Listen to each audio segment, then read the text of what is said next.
আসলে আগে কি শয়তান ছিল? শয়তান ছিল না।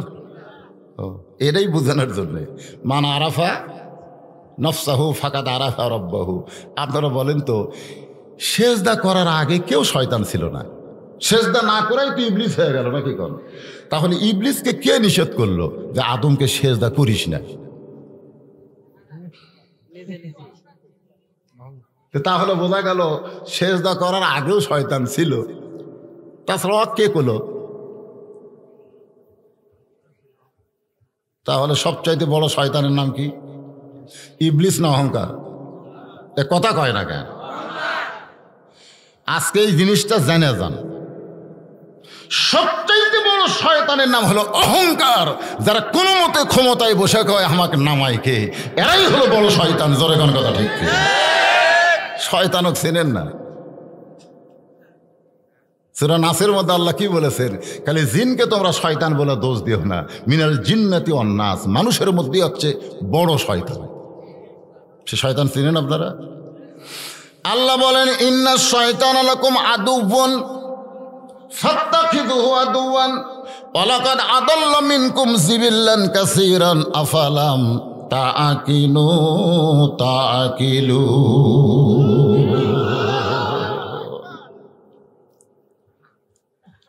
আল্লাহ বললেন জিব্রাইল তুমি ইমাম হও।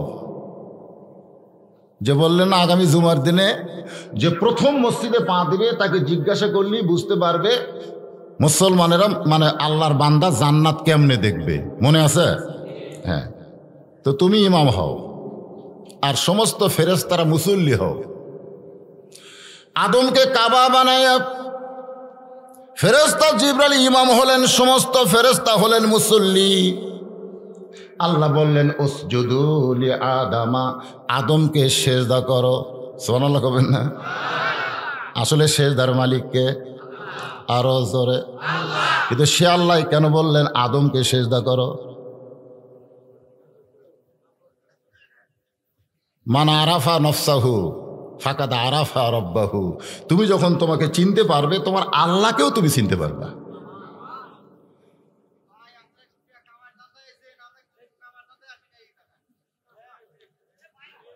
একটু মনোযোগ দিয়ে শুনবেন,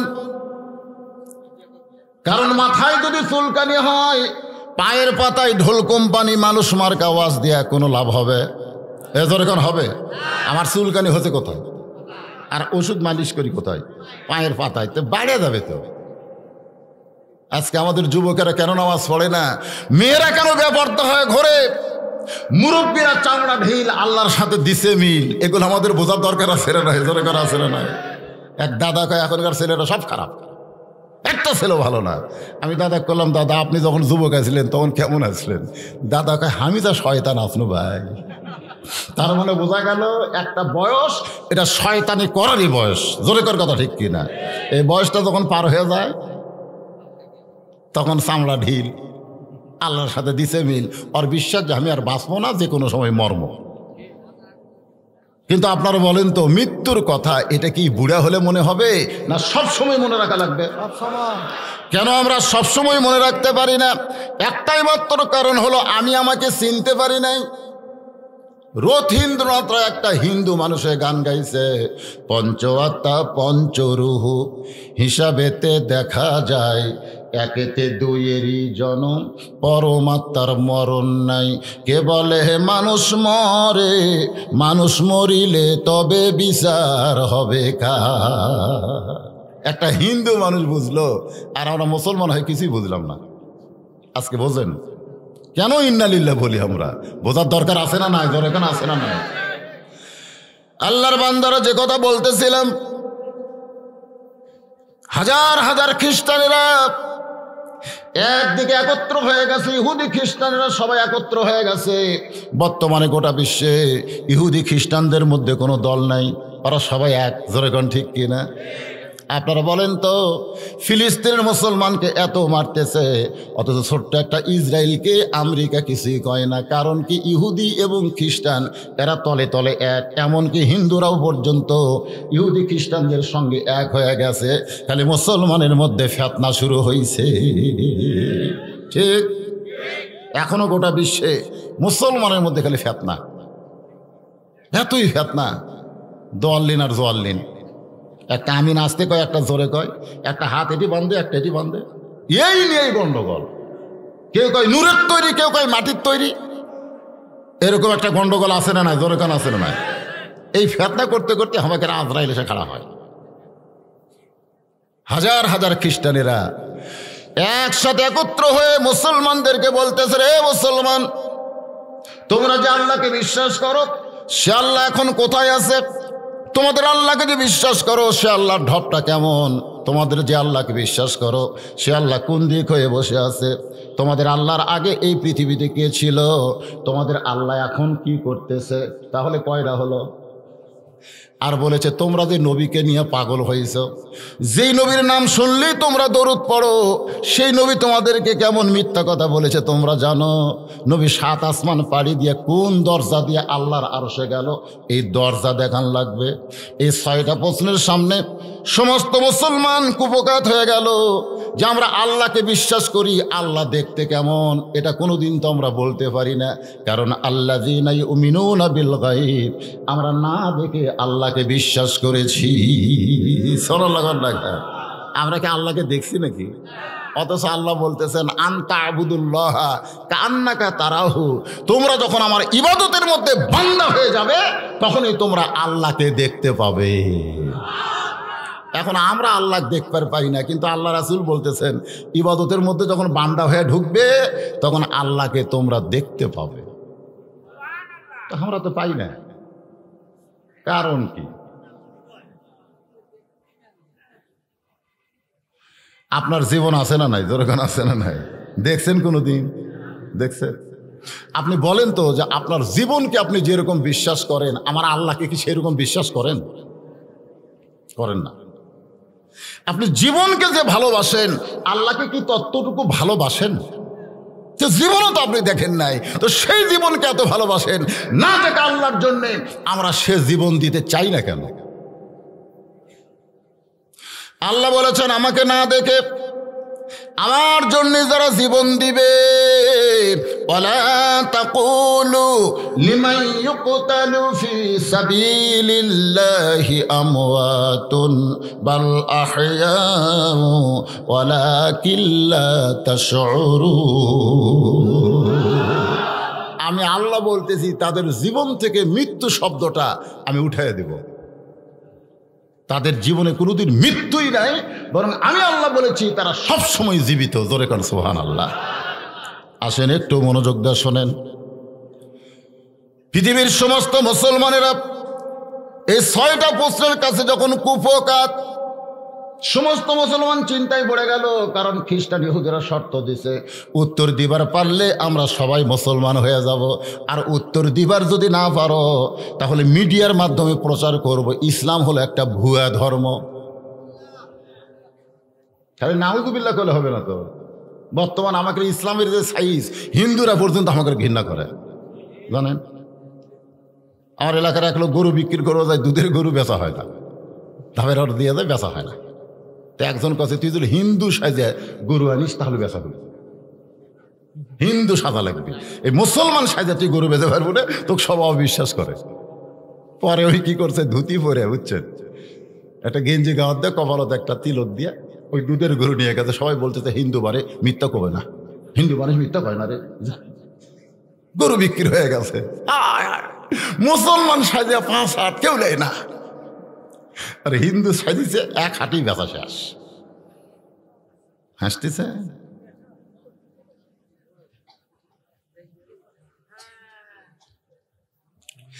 আল্লাহর বান্দারা যারা কোরআনের মাহফিল আইছেন, আজকের বিষয় হলো 2টা। জোরে গান কয়টা?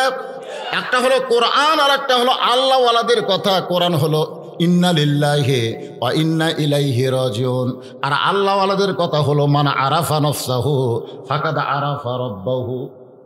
যতক্ষণ তুমি তোমাকে চিনবার না পারবে ততক্ষণ পর্যন্ত তোমার আল্লাহকে তুমি চিনবার পারবে। আর আল্লাহকে যদি না চিনি, যত সেজদা দেন একটা সেজদা আল্লাহর দরবারে কবুল হবে না। আল্লাহ বলেছেন, ইয়া আইয়ুহাল্লাযীনা আমানুর রুকউ ওয়াসজুদু ওয়া'বুদু রাব্বাকুম ওয়া আফআলুল খায়রা লাআল্লাকুম তুফলিহুন। সুবহানাল্লাহ।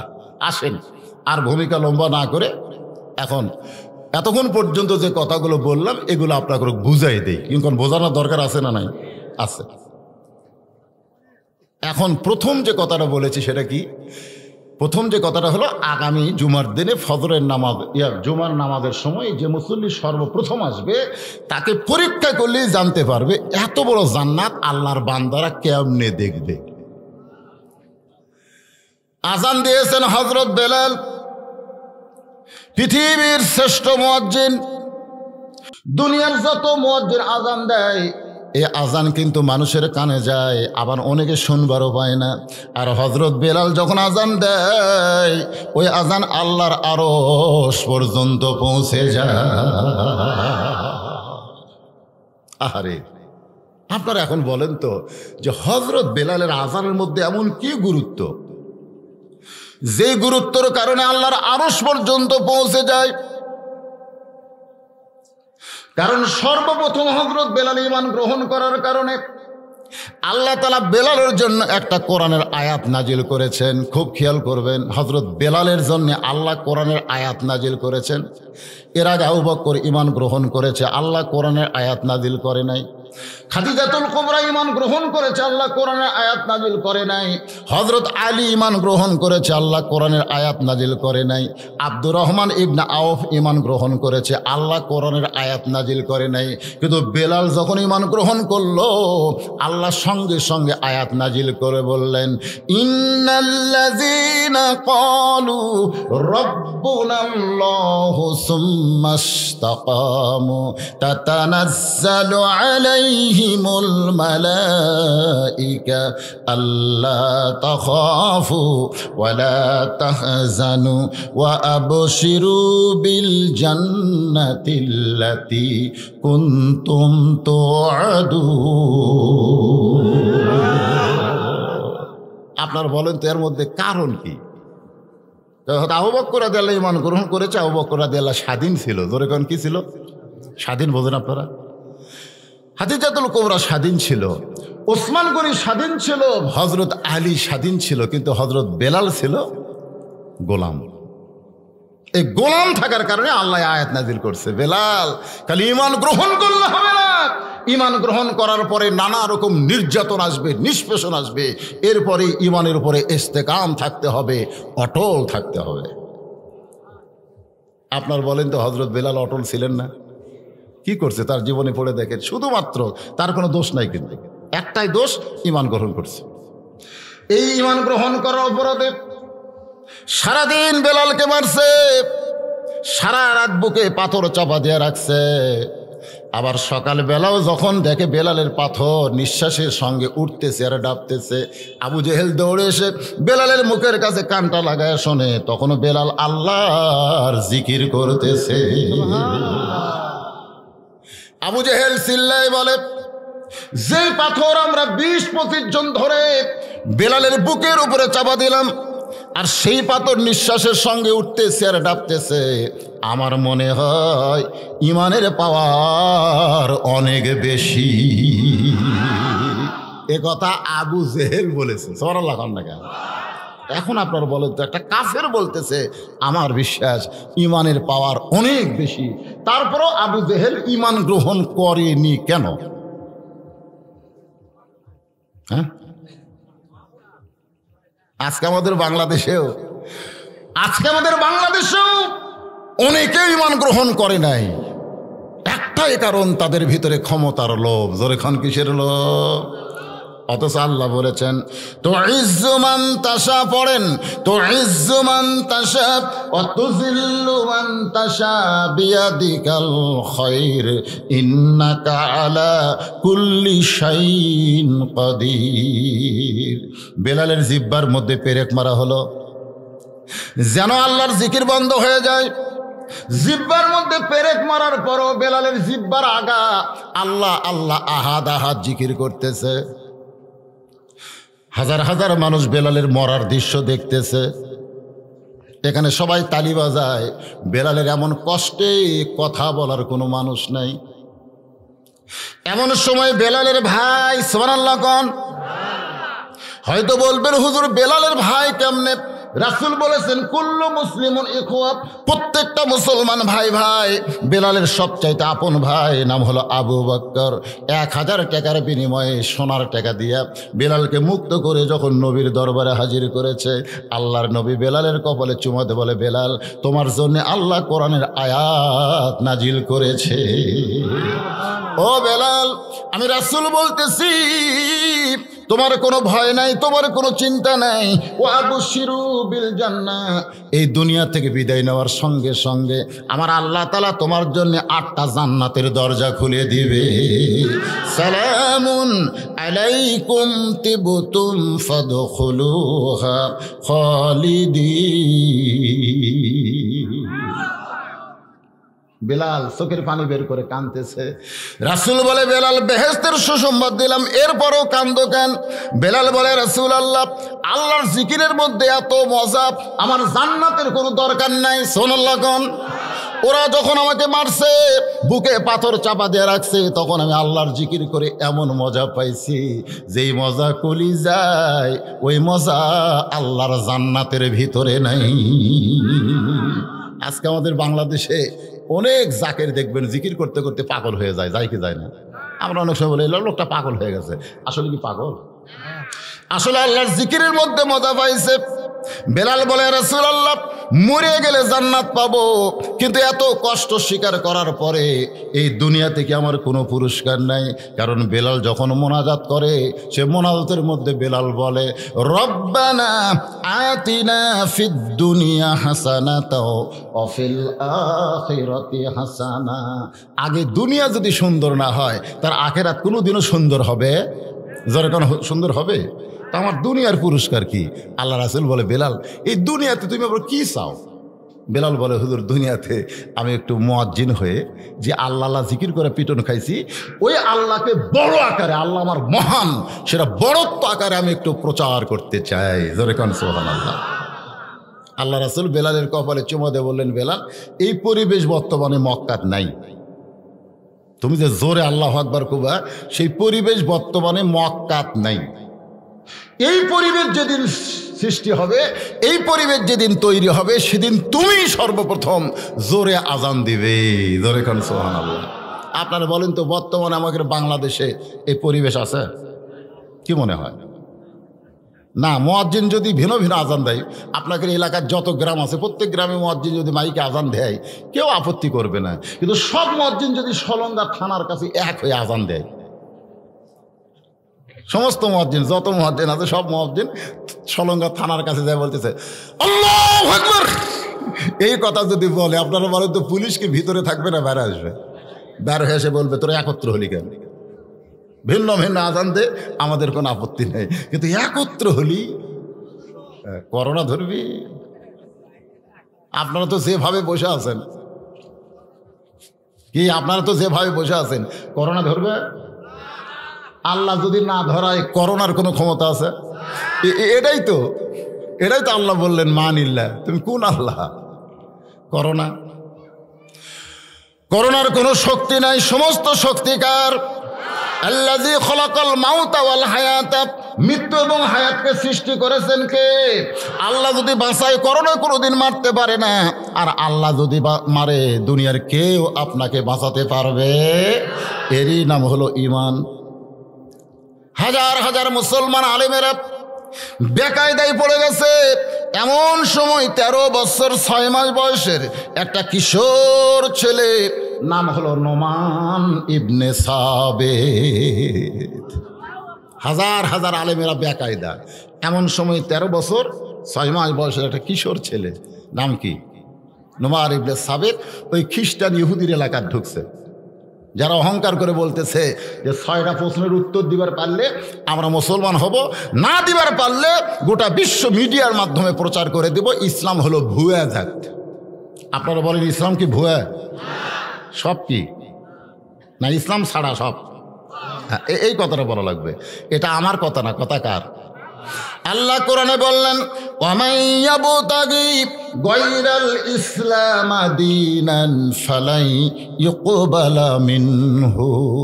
ইসলাম ছাড়া অন্য কোনো ধর্ম যদি কেউ গ্রহণ করে, আল্লাহ বলেছেন সেইটা কবুল করা হবে না। আল্লাহর কাছে একমাত্র ধর্মের নাম কি? আর খ্রিস্টান ইহুদিরা কি কয়? আমরা প্রচার করবো এটা ভুয়া। কোন আলেম যখন সামনে যাওয়ার পারে নাই, 13 বছর 6 মাস বয়সের একটা কিশোর ছেলে নোমার ইবনে সাবেত ওই খ্রিস্টানদের সামনে গিয়ে বলতেছে, রে খ্রিস্টানেরা, তোমরা যে 6টা প্রশ্ন করতেছো, আল্লাহ চাহে তো আমি সবগুলোর উত্তর দিবার পারবো। এক আলেম যা বলতেছে যে তুমি কি ওই 6টা প্রশ্ন শুনছে? তুমি যে একটা সওয়াল মানুষ, তুমি যে বলতেছো আমি 6টা প্রশ্নের উত্তর সব দিব। আমরা বড় বড় আলেমেরা যেখানে কাঠ হয়ে পড়ে আছি, আর তুমি আমাকে ছাত্র হয়ে তুমি 6টা প্রশ্নের উত্তর দিবে, তুমি কি প্রশ্নগুলো শুনছে? তখন বলতেছে ওয়াইজা তুলিয়াত, শোনেন আল্লাহর কোরআন থেকে নোমান ইবনে সাবেত বলতেছেন ওয়াইজা তুলিয়াত আলাইহিম আয়াতুহু জাদাতুহুম ঈমানাও ওয়া আলা রাব্বিহিম ইয়াতাওয়াক্কালুন। আমি সব সময় আল্লাহর কোরআন তেলাওয়াত করি, আমি কোরআনের হাফেজ। আর কোরআন তেলাওয়াত করতে করতে আমার ঈমান এত বেড়ে গেছে, আমি যদি নাও পারি আল্লাহ পাক আমাকে পারায়া দিবে। কারণ আমার বিশ্বাস ইসলাম ছাড়া কোনো ধর্মই নাই। আর ওই শালারা কয় ইসলাম ভুয়া। আমার ঈমান বলতেছে আমি না পারলেও আল্লাহ পারাবে। আপনাদের মনে কি হয়? আপনাদের মনে কি হয়? আমেরিকা, রাশিয়া, ব্রিটেন, ফ্রান্স যতই পারমাণবিক বোমা তৈরি করেন, বিশ্ব থেকে মুসলমানকে উৎখাত করবে, এটা কখনোই সম্ভব না। মুসলমানের কাছে সবচাইতে বড় বোমা আল্লাহর কোরআন রয়েছে। ধরে কোন কথা ঠিক কিনা? পারবে? ওদের কাছে কি আছে? নমুদের কাছে তো আগুনের চুলা ছিল, পারছে? পারছে? 40 দিন ধরে আগুন জ্বলায়। আর কয় যেখানে হাজার হাজার ইব্রাহিম পুড়ে পড়ার সাথে সাথে পুড়ে আছে, দেওয়ালের কান আছে হুজুর, দেওয়ালের কান আছে। কি একটা হক কথা পর্যন্ত আমরা জোরে বলি না, ভয় করতেছি। কার ভয়? পুলিশ ধরার ভয়? এই মুসলমান, পুলিশ ধরার ভয় করবেন কেন? ইমান থাকলে আজরাইল ধরার চিন্তা করবেন। জোরে কোন কথা ঠিক কিনা? খালি একটাই ভয়, না জানি কি হয়। চিনেননি তো, আপনাকে আপনি চিনেননি তো, এই জন্য বাতিলের সঙ্গে আপোষ করে বসে আছেন। থাকে যে কোনো সময় আজরাইল আসবে, তখন কিভাবে ধরা দেওয়া লাগে আর কিভাবে ধরে তখন বুঝবেন। ধরা 2 রকম, চোরক ধরা আর শ্বশুর জামাইয়ের হাত ধরা। দূরে কি এক ধরা? 10 দিন হলে চোরক খুঁজতে পুলিশ পায় না, হঠাৎ পাশে সেই ধরা ধরতে পারে। প্রতিদিন বাজারে জামাই আসে, শ্বশুরের বাড়ি যায় না, শ্বশুরও জামাই দেখে ধরছে, সেই ধরা। শ্বশুর ধরে বলতে চায় আমার বাড়ির জামাই লাগবে, যদি না যাও চা খাবা না কি খাবা সেরকম, এমন ধরা ধরছে। আর পুলিশ তো শয়তান, তো খুঁজে খুঁজে পাই না। আজকে আমাদের মুসলমানদেরকে আজরাইল ধরবে 2 রকম, যারা প্রকৃত বান্দা তাদের ধরবে জামাই ধরা। ধরে কোন কি ধরা? আর যারা মুসলমান সাজা বসে আছে এরকম হলো চোর ধরা। তা আপনারা কোন ধরার মধ্যে পড়বেন? মাশাআল্লাহ, আল্লাহ কবুল করুক। ধরে কোন আমিন। ইজা আসাবাতুহুম মুসিবাতুন ক্বালু ইন্না লিল্লাহি ওয়া ইন্না ইলাইহি রাজিউন। হযরত বেলাল আযান দিয়েছে জুমার। সুবহানাল্লাহ। ফেরেশতা জিবরাইল দাহিয়াতুল কলবি সাহাবীর চেহারায় মসজিদের ভিতরে অপেক্ষা করতেছে। কারণ সর্বপ্রথম যেই বান্দা ঢুকবে তাকে জিজ্ঞাসা করলেই বলতে পারবে এত বড় জান্নাত আল্লাহর বান্দারা কেমনে দেখবে। বেলাল আযান দেওয়ার পরে ফেরেশতা জিবরাইল একটা সাহাবী, নাম কি? দাহিয়াতুল কালবি, সাহাবীর চেহারায় চুপটি করে দাঁড়িয়ে আছে। সর্বপ্রথম যেই মুসল্লি মসজিদের মধ্যে ঢুকতেছে তার নাম হলো আবু বকর সিদ্দিক। সুবহানাল্লাহ হবেন না? কেমন কেমন ছাত্র? আল্লাহ নবী বলেছেন ইন্নী বুইসতু মুআল্লিমান, আল্লাহ আমাকে শিক্ষক করে দুনিয়াতে পাঠাইছেন লিউতাম্মিমা মাকারিমাল আখলাক। আর আমার ছাত্র যারা হবে তারা সার্টিফিকেট চরিত্রে গোল্ডেন A+ পাবে। দাহিয়াতুল কালবি সাহাবীর চেহারায় সালাম দিয়ে বলে, আবু বকর ভাই, আপনি কি বলতে পারবেন এই মুহূর্তে জিবরাইল কোন জায়গায়? দাহিয়াতুল কালবি সাহাবীর চেহারায় ফেরেশতা জিবরাইল সালাম দিয়ে বলে, আবু বকর ভাই, আপনি কি বলতে পারবেন এই মুহূর্তে জিবরাইল কোন জায়গায়? আবু বকর কান্দে আর বলে, রে দাহিয়াতুল কালবি, আমি মসজিদের মধ্যে কোনোদিন জিবরাইল খুঁজতে আসি না, আমি মসজিদের মধ্যে আমার আল্লাহকে পেয়ে যা। আমি কোনোদিন ফেরেশতা খোঁজার জন্যে আসি না। তো মান আরাফা নফসাহু ফাকাদ আরাফা রাব্বাহু, আমি আল্লাহর বান্দা, আমি ফেরেশতা খুঁজি না। কেন খুঁজি না? কারণ আমার বাবা সুবহানাল্লাহ কন না কে ফেরেশতা জিবরাইল ইমাম হইয়া সমস্ত ফেরেশতাকে মুসল্লি কইরা আল্লাহ বললেন উসজুদু লি আদম। আপনাদের মনে আছে না ভুলে গেছেন? আপনারা কখনো মনে করবেন না হুজুরের থেকে এটি যাচ্ছে মনে হয় লাইন ছাড়া, তা না, আমার ওয়াজের মধ্যে লাইন আছে না নাই? হ্যাঁ, আল্লাহ বললেন উসজুদু লি আদম। জিবরাইল ফেরেশতাদের নিয়ে সেজদা দিলেন, সেজদা থেকে মাথা তুলে আবার সেজদা দিলেন। আল্লাহ বললেন জিবরাইল, আল্লাহ ফেরেশতাদের বললেন, এই ফেরেশতা, আমি কয় সেজদা দিবার কইছি? আমি বলেছি উসজুদু লি আদম, আদমকে সেজদা করো। তো একটা সেজদা দিলেই হতো, তোমরা দুই সেজদা দিলে কেন? তো ফেরেশতা বলতেছে, আল্লাহ আমাকে দোষ নেই, আমাকে ইমাম যদি ভুল করে তা আমরা কি করবো? ধরলে ইমামক ধরেন। আল্লাহ বলতেছেন না, ইমাম ভুল করলে মুসল্লিদের সজাগ হতে হবে। ইমাম মানে নেতা, নেতারা অনেক সময় ভুল করতেও পারে, কিন্তু লোকমা দেবে কে? জোরে কোন? অর্ধ পৃথিবীর খলিফা হযরত ওমর লম্বা জুব্বা গায়ে দিয়া খুতবা দিচ্ছেন। এমন সময় এক সাহাবী মাঝখান থেকে বলে, আমির আল মুমিনিন, আপনার খুতবা আমরা শুনবো না, আপনার খুতবা আমরা শুনবো না। ওমর ফারুক বলতেছেন, আমার দোষটা কোন জায়গায়? বলে, আমাদেরকে খাটো পাঞ্জাবি দিয়ে আপনি লম্বা জুব্বা পরে খুতবা দিবেন, যতক্ষণ লম্বা জুব্বার কাহিনী না বলবেন ততক্ষণ আপনার খুতবা আমরা শুনব। আপনারা বলেন তো, বাংলাদেশের প্রধানমন্ত্রী, অর্ধ পৃথিবীর খলিফা, এরকম বাংলাদেশের মতন 128টা দেশের প্রেসিডেন্ট, জোরে কোন সুবহানাল্লাহ, আর সেই প্রধানমন্ত্রী খলিফাকে আটকায় বলতেছে, আপনার খুতবা আমরা শুনবো না, আমাদেরকে খাটো পাঞ্জাবি দিয়ে আপনি লম্বা জুব্বা পরে খুতবা দিচ্ছেন। ওমর ফারুকের চোখ দিয়ে দরদর করে পানি পড়তেছে। এমন সময় হযরত আব্দুল্লাহ ইবনে ওমর বাবার পাশে উকিল হয়ে বলতেছে, রে নবীর সাহাবীরা, তোমাদের পরনে খাটো পাঞ্জাবি হলেও তো নতুন পাঞ্জাবি পরে তোমরা নামাজ পড়তে এসেছো, আমার পরনের দিকে তাকায় দেখো, আমার পরনে কোনো নতুন কাপড় নাই। সাহাবীরা বলে, আব্দুল্লাহ, গত পরশুদিন বাইতুল মাল থেকে সবাইকে নতুন কাপড় দিছে, কিন্তু তোমার পরনে পুরানো কেন? আব্দুল্লাহ বলতেছে, গভীর রাত্রে দুনিয়ার সবাই যখন ঘুমায়েছিল, এমন সময় আমার বাবা আমার দরজায় আব্দুল্লাহ আব্দুল্লাহ বলে ডাকতেছে। আমি দরজা খুলে তাকায় দেখি বাবা একটা পাঞ্জাবি নিয়ে দাঁড়ায় আছে। আমি খুশি হয়ে বললাম, বাবা, বাইতুল মাল থেকে একটা পাঞ্জাবি আমারে দিল, আর একটা পাঞ্জাবি দিবার আইছেন কেন? ওমর ফারুক বললেন, ইন্নাল্লাহা ইয়ামুরুকুম আন তুআদ্দুল আমানাতি ইলা আহলিহা ওয়া ইযা হাকামতুম বাইনান নাস আন তাহকুমু বিল আদল। আব্দুল্লাহ রে, আমি তোকে আর একটা পাঞ্জাবি দিবার আসি নাই, এটা আমার ভাগে পড়েছে। আমি গাইদা দিকে এত ছোট, এই ছোট পাঞ্জাবি পরে আগামীকাল জুম্মায় খুতবা কেমনে দিব? তাই তোর পাঞ্জাবিটা আমাকে একটু দান করে দে বাবা, তোরটার আমারটা মিলে লম্বা জুব্বা বানাবার চাই। আব্দুল্লাহ বলে, গভীর রাত্রে আমার পাঞ্জাবি আমার বাবাকে দান করার পরে বাবা নিজেরটার আমারটা মিলে একত্র করে লম্বা জুব্বা পরে আজকে তোমাদের সামনে খুতবা দেয়।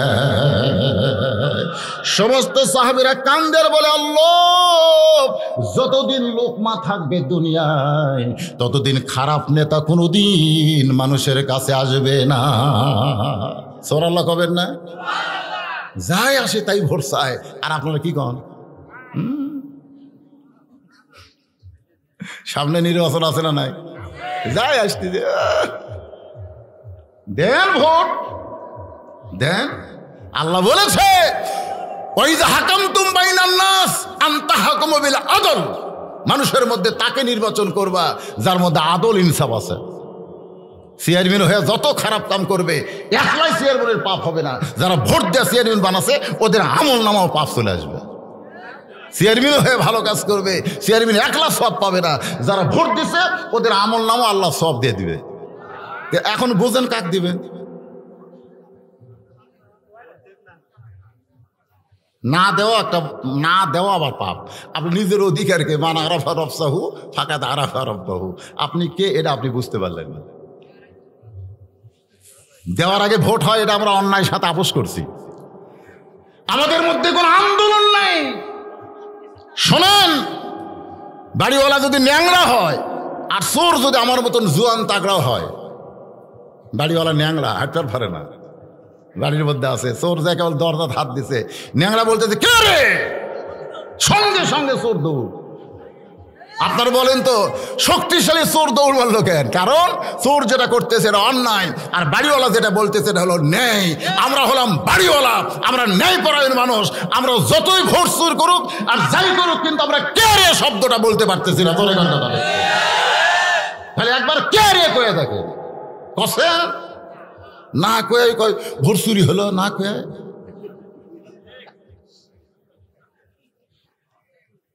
ইজাত আসাবাতুহুম মুসিবাতুন ক্বালু ইন্না লিল্লাহি ওয়া ইন্না ইলাইহি রাজিউন।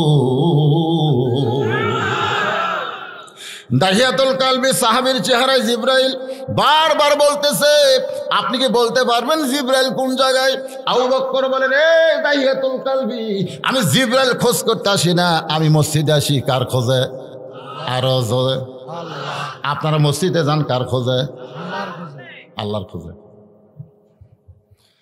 কারণ মসজিদ কার ঘর? সুবহানাল্লাহ। জামাই শ্বশুরের বাড়িতে যাচ্ছে, কোথায় যাচ্ছ? শ্বশুরের বাড়িতে। কি পোশাক, কি সুন্দর কাপড়। শ্বশুর জামাইয়ের বাড়িতে যাচ্ছে, কি সুন্দর পোশাক। আর মুসল্লি গামছা কাউতে মসজিদে যাচ্ছে। কেবা কোথায় যাচ্ছেন? কই মসজিদে। তো তোমার পাঞ্জাবি নাই? তা আছে তো, তো গামছা গাওতে নামাজ হবি না? ফতুয়া দেন, গামছা গাওতে নামাজ হবি না? তো গামছা গাওয়ার দিয়ে তুমি তোমার জামাইয়ের বাড়ি যাওয়ার পারবে? আমি কি ফকির নাকি? এই বছরই 4টা পাঞ্জাবি বানাছি, জামাইয়ের বাড়িতে গামছা গাওয়াতে যাবো কেন? তোর জামাইয়ের বাড়িতে গেলে জামাই তোকে দেখে, আর আল্লাহর ঘরের মধ্যে ঢুকিস কি করে? আল্লাহ দেখে কি দেখে না? কি মশান দুনিয়ার সমস্ত কাজ কামে তাও তড়পড়ানি নাই, মসজিদে ঢুকলে ঘপা ঘপ মারতেছে। আল্লাহ রাসূল বলেছেন, তুমি যেই নামাজটা পড়বে মনে করবো এটা তোমার জীবনের শেষ নামাজ, আর হয়তো নামাজ পড়ার সুযোগ আল্লাহ তোমাকে দিবার নাও পারে। আবু বকর বলতেছে, জিবরাইল ফেরেশতা রে দাহিয়াতুল কালবি, তুমি বারবার কেন জিবরাইলের কথা বলতেছো? দাহিয়াতুল কালবি বলতেছে, দেখেন তো কোন জায়গায়। সঙ্গে সঙ্গে আবু বকর চক্ষু বন্ধ করছে। সুবহানাল্লাহ। চক্ষু বন্ধ করে দাহিয়াতুল কালবির হাত ধরে বলতেছে, তুমিই না জিবরাইল? সঙ্গে সঙ্গে জিবরাইল চিৎকার করে বলেন, আমি জিবরাইল। এটা কেমনে বুঝলেন? আবু বকর বলে, রে জিবরাইল, আমি চোখ বন্ধ করে তাহাজ্জুদ সারা পর্যন্ত খবর নিলাম, তোমার মতো ফেরেশতা জিবরাইলকে খুঁজে পাইলাম না। 7 আসমান পর্যন্ত খবর নিলাম, কিন্তু জিবরাইলকে খুঁজে পাইলাম না। আমি ডানে দেখলাম, বামে দেখলাম, সামনে দেখলাম, পিছনে দেখলাম, কোনো জায়গায় জিবরাইল নাই। আমার বিশ্বাস তুমি আল্লাহর ফেরেশতা জিবরাইল। সঙ্গে সঙ্গে জিবরাইল বলে, আল্লাহু আকবার। তোমার যেই বান্দা চোখ বন্ধ করে গোটা পৃথিবীর খবর নিবার পরে, সেই বান্দার জন্যে জান্নাত দেখা কোনো ব্যাপার না। ফেরেশতাদের চাইতেও বান্দার গতি অনেক বেশি। জোরে করে সুবহানাল্লাহ। চিনেন? মান আরাফা নফসাহু ফাকাদ আরাফা রাব্বাহু।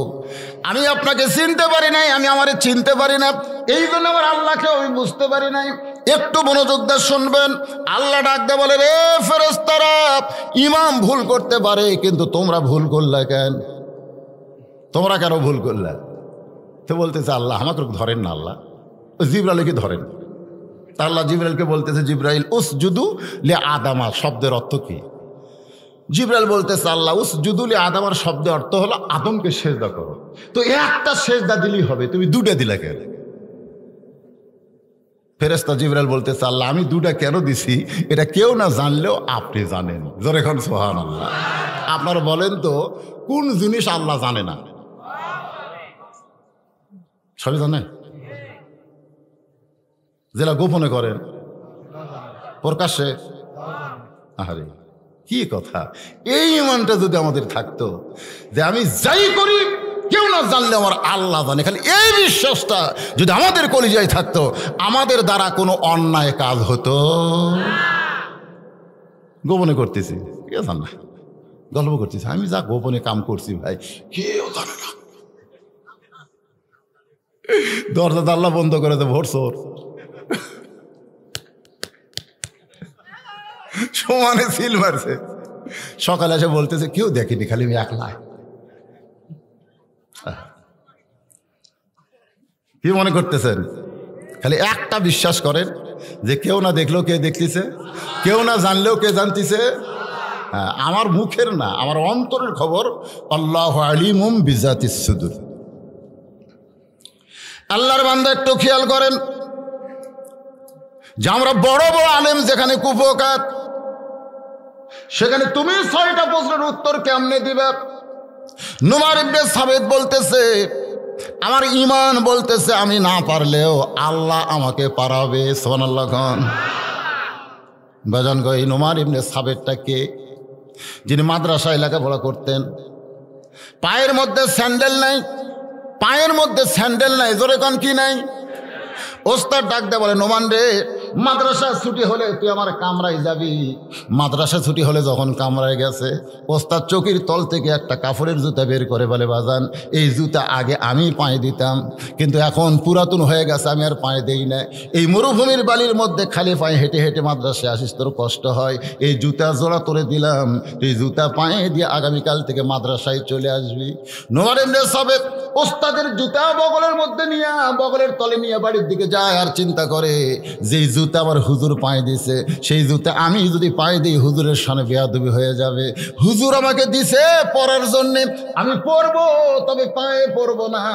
ওই জুতার কাপড় খুলে আমি টুপি বানায়া মাথায় পরবো। সারা রাত ধরে জুতা পরিষ্কার করে জুতার কাপড় খুলে নুমার ইবনে সাবিত টুপি বানাইছে। সেই টুপি মাথায় দিয়ে পরের দিন খালি পায়ে মাদ্রাসায় আইছে। ওস্তাদ পায়ের দিকে তাকায় মনে মনে চিন্তা করে, আমার পুরান জুতা বলে তুই ঘৃণা করে ফাইলা দিছিস, আমার পুরান জুতা বলে তুই পায়ে দিস নাই। নুমার ইবনে সাবিত, মাদ্রাসা ছুটি হলে তুই আমার কামরায় যাবি। যে মাদ্রাসা ছুটি হয়েছে, কামরায় যাওয়ার সঙ্গে সঙ্গে চোখের তল থেকে চামড়ার চাবুক বের করে সমান তালে মার শুরু হয়েছে। মারতে মারতে চামড়া কেটে রক্ত পড়ে যায়, নুমার ইবনে সাবিতের গায়ের জামা ভিজে যায়। ওস্তাদ বুকের মধ্যে নিয়ে বলে, বেটা এত মার তোকে মারতেছি, তোরে জুতা দিলাম, আমার যদি টাকা থাকতো তোরে নতুন জুতা কিনে দিতাম, কিন্তু পুরাতন জুতা থেকে তুই ফাইলা দিছিস, পায়ে দেশ নাই, এই জন্যই তোরে মারতেছি, তুই যে কিছুই বলিস না। নুমার ইবনে সাবিত মুস্কি মুস্কি হাসের বলে, হুজুর আপনি শুধু আমার পায়ের দিকে তাকান, আমার মাথার দিকে কি আপনি তাকাবেন না? মাথার দিকে তাকায় দেখেন আপনার জুতার কাপড় দিয়া আমি মাথার টুপি বানাইছি। ওস্তাদ বুকের মধ্যে নে বলে, বেটা রে তুই আমার জুতার কাপড় খুলে মাথার টুপি বানাইছিস, আমাকে আগে বললে তোকে মারতাম না, এত মার খাইলি তারপরেও তুই কেন বলতে পারিস না? নুমার ইবনে সাবিত বলে, হুজুর আমি কোরআন পড়তে পড়তে একদিন ঘুমিয়ে গিয়েছিলাম, কে যেন আমাকে বলতেছে, এ আল্লাহর কোরআন শিক্ষা করতে গিয়ে যত জায়গায় মার খাবি ওই জায়গায় জাহান্নামের আগুন কোনোদিন লাগবে না। হুজুর আমাকে মারেন, আরো মারেন, মারতে মারতে আমার গোটা দেহ রক্তাক্ত করে দেন, আমি দুনিয়ার কষ্ট সহ্য করতে পারবো, কিন্তু জাহান্নামের আগুন আমি সহ্য করতে পারবো না। ওস্তাদ বুকে নিয়ে বলে, নোমান রে তুই ওস্তাদকে এতই সম্মান দিলি বাজান, আমি ওস্তাদ হইয়া তোরে দোয়া করি আল্লাহ তোকে জগৎ বিখ্যাত আলেম বানায়া দিবে। সেই টুপি নোমানের মাথায় তোমরা ইহুদি খ্রিস্টান প্রশ্ন করেছ, ওস্তাদের দোয়া আছে না নাই? হ্যাঁ, এটা কোন ওস্তাদ? এটা কোন ওস্তাদ রে? সব ওস্তাদের দোয়া। ওদের প্রাইমারি স্যার, খাড়া হয়ে পেশাব করে ছাত্র জিজ্ঞাসা করা হলো, তোর স্যার তো শিখাইনি কিভাবে পেশাব করা লাগে। উনি কয়, চাচা আমি স্কুলে পেশাব করা যায় দেখি আমার স্যারও খাড়া হয়ে করে। শিক্ষা হচ্ছে আগডম বাগডম ঘোড়াডম সাজা। আজকে কোরআনের মাহফিল আইছেন, এখান থেকে আমাদের একটা শিক্ষা নিতে হবে। যতই শিক্ষা গ্রহণ করেন আল্লাহর কোরআন শিখা দরকার আছে না নাই? আমি এর আগেও এক মাহফিল বলেছি, আল্লাহর কোরআন হলো সাঁতার জানা। জোরে কোন কি জানা? সাঁতার জানা বোঝেন? তো ইঞ্জিনিয়ার বাবু নৌকা পার হবে, নৌকা কি পার হবে? মাজিক বলতেছে, মাঝি সারাদিন কত মানুষ পারাপার করিস হিসাব জানিস? মাঝি বলতেছে, কি যে কন বাবু, আমার দাদা মাঝি, বাপ মাঝি, আমি মাঝি, 14 গোষ্ঠী আমরা মূর্খ, অঙ্ক হিসাব কিছু জানি না। মানুষ যা দেয় পকেটে থুই, দোকানের জায়গায় কত আছে, ওরা কই এত আছে, ধ্যান কি দিবে। এইভাবে আমার জীবন চলে। ইঞ্জিনিয়ার বলে, যে বেটা হিসাব জানে না তার জীবন হলো 4 আনা মাটি। কয় আনা? কিছুদিন নৌকা যাওয়ার পর আবার বলতেছে, এই মাঝি তুই কি বিজ্ঞান বলতে পারিস? বিজ্ঞান বিজ্ঞান হলো এই নৌকা পানির উপর ভাসতেছে, কি প্রকারে তুই কি বলতে পারিস? মাঝি রাগ করে বলে, আমি মূর্খ মানুষ, আমি বিজ্ঞান বুঝি না, তবে আমার বইয়ের একটা ব্যারাম আছে, মাঝে মধ্যে অজ্ঞান হয়। ইঞ্জিনিয়ার বলে, পাগল, সেই বেটা বিজ্ঞান জানে না, তার জীবন হলো 8 আনা মাটি। নৌকার কিছু যাওয়ার পর ইঞ্জিনিয়ার বলে, এই মাঝি তুই কি ইতিহাস বলতে পারিস? এই নৌকা সর্বপ্রথম কে তৈরি করছে? মাঝি রাগ করে বলে, আমি মূর্খ বাবু, আমি কোনো কিছুই জানি না। ইঞ্জিনিয়ার বলে, যেই বেটা ইতিহাস জানে না তার জীবন হলো 12 আনা মাটি।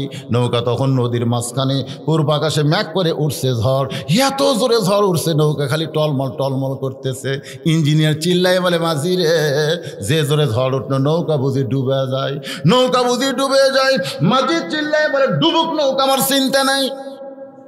ইঞ্জিনিয়ার বলে, পাগল, এই নৌকা ডুবে গেলে আমাদের মৃত্যু হবে। মাঝি বলতেছে, আপনার হবে কিন্তু আমার হবে না, কারণ আমি সাঁতার জানি।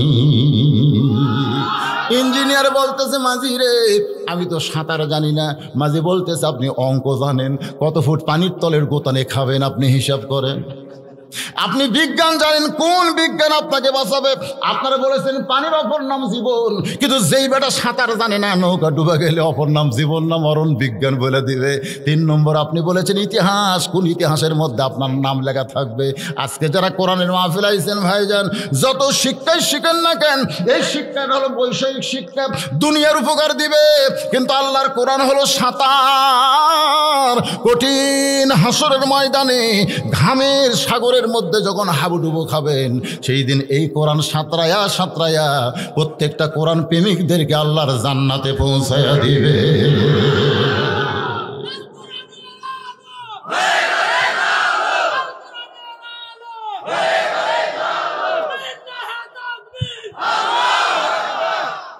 লিল্লাহে তাকবীর।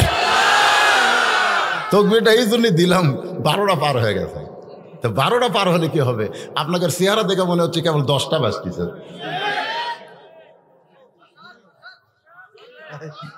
না চলবেই তো, চলবে না?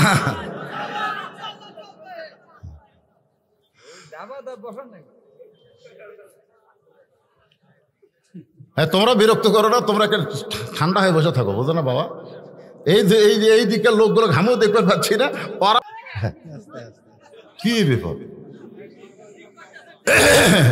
একটু মহব্বতের জিকির করেন, লা ইলাহা ইল্লাল্লাহ, লা ইলাহা ইল্লাল্লাহ, লা ইলাহা ইল্লাল্লাহ, লা ইলাহা ইল্লাল্লাহ, লা ইলাহা ইল্লাল্লাহ, লা ইলাহা লা ইলাহা ইল্লাল্লাহু মুহাম্মাদুর রাসূলুল্লাহ। হাজার হাজার আলেম চলে আইছে, সুবহানাল্লাহ খান। কেন একটা ছেলে যখন সাহস করে বলতেছে, ওই ছেলেটা পারে কি না পারে দেখার জন্য মুসলমানের দরকার আছে না নাই? একদিকে ইহুদি খ্রিস্টান, আর একদিকে মুসলমান আলেমেরা। আলেমদের মধ্যে নোমান ইবনে সাবেত দাঁড়িয়ে গেছে, বয়স হলো 13 বছর কয় মাস?